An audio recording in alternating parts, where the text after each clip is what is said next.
Good afternoon. Today we'll be discussing one of the celebrated odes of John Keats to autumn. Keats's poem to autumn was composed sometime in September 1819 and published in the subsequent year in a volume of Keats's poetry that also included two of his other celebrated works, Lamia and The Eve of St. Agnes. Incidentally, To Autumn is the final work in a group of poems commonly known as Keats's 1819 Odes.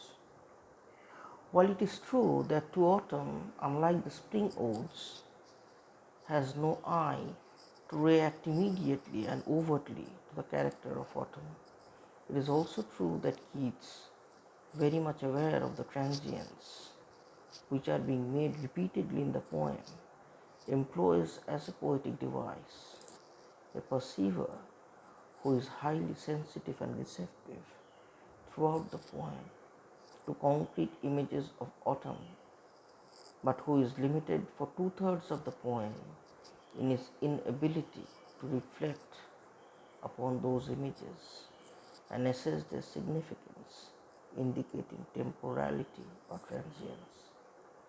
The first two stanzas of the poem show the speaker fully and empathically responsive to the external world in autumn, but at the same time, they reveal the speaker to be so preoccupied with his celebration of and participation in autumn as to be unaware of any temporal process.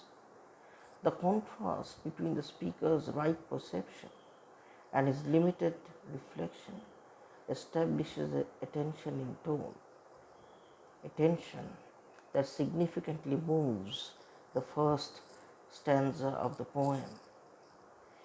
In other words, if we get to read the poem at least once, we'll be seeing that the first two stanzas of the poem show the speaker fully and emphatically responsive to the external world in autumn, as I've said.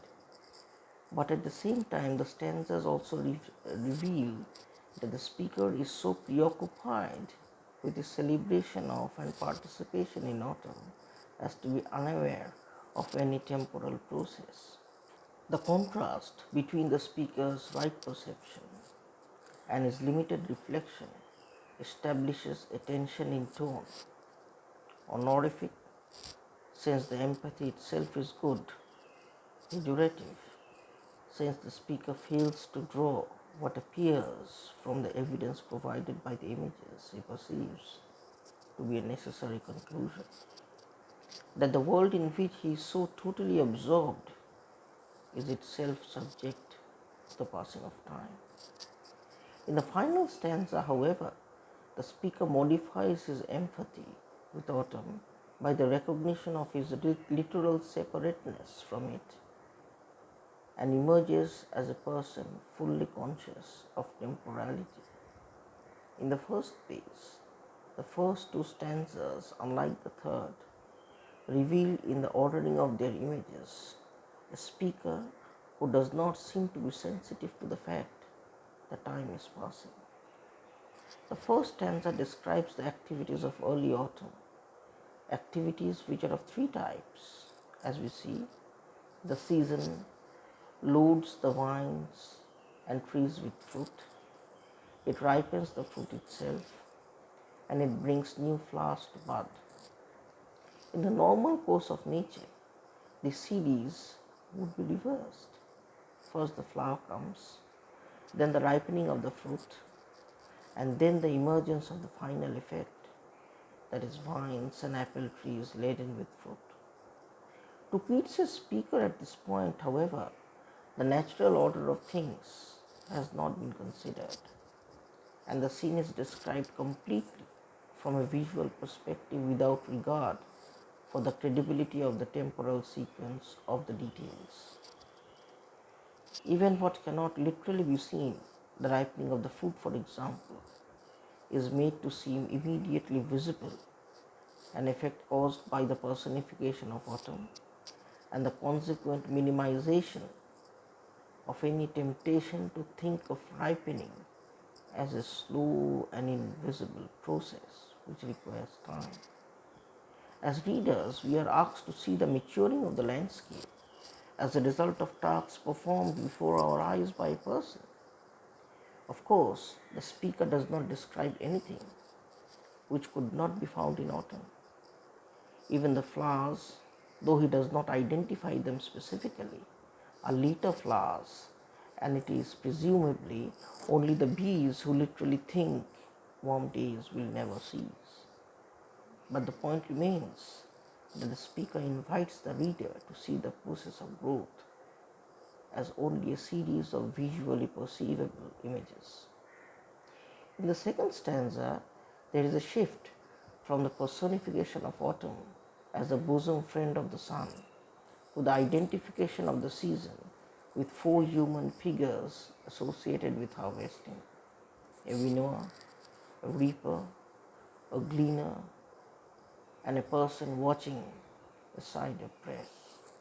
But while the change in personification indicates some passing of time between the first and second stanzas, within the second stanza itself, there is no indication that the speaker is conscious of what is happening.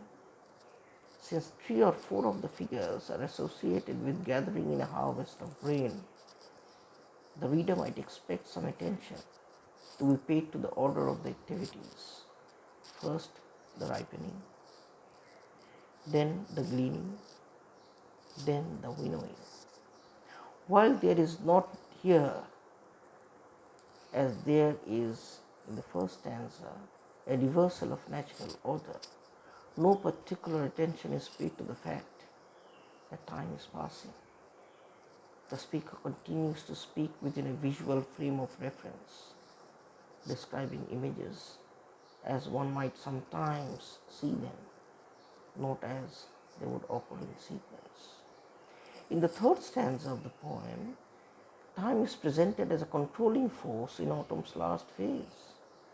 Stanza 2, as we have seen, saw the entry of a new and ominous note, time the enemy, as an undercurrent to the scenes of harvesting and repose.